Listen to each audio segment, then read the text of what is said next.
आपकी बूबू आ गई है आज आपके लिए फिर से एक नई कहानी लेकर। तो चलो सुनते हैं और सीखते हैं कुछ नया।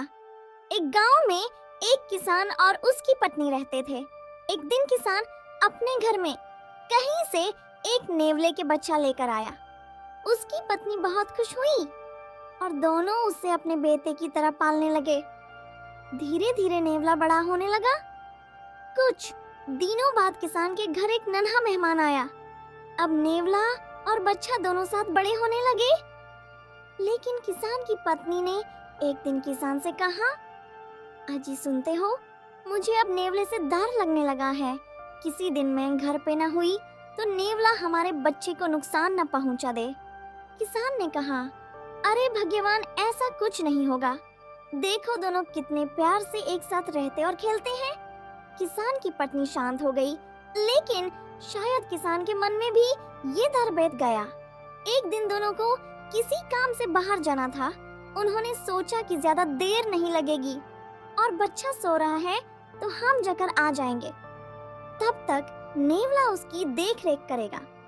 दोनों बाहर चले जाते हैं। नेवला वहीं बच्चे के पास रहता है।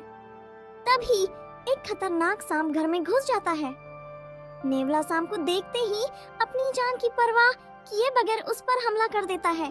नेवला सांप के टुकड़े टुकड़े कर देता है, जिससे उसके मुंह पर सांप का खून लग जाता है।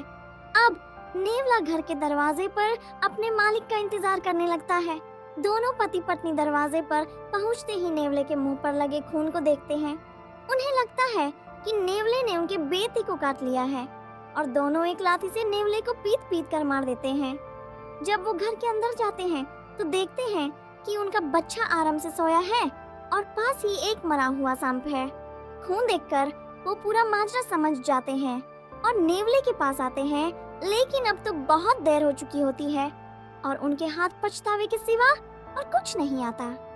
तो बच्चों, इस कहानी से हम सीखते हैं कि बिना सोचे समझे और पूरी बात जाने हमें जल्दबाजी में कोई फैसला नहीं लेना चाहिए।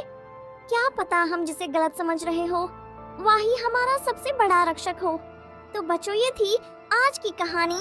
आगे मैं लेकर आने वाली हूँ और भी अलग तरह की कहानियाँ, जैसे कि मुंशी प्रेमचंद जी की कहानियाँ, हितोपदेश, नंदन, नन्हे सम्राट, ईसॉप्स फेबल्स और भी ढेर सारी सीरीज जिससे हम सीखेंगे जीवन की नई सीख।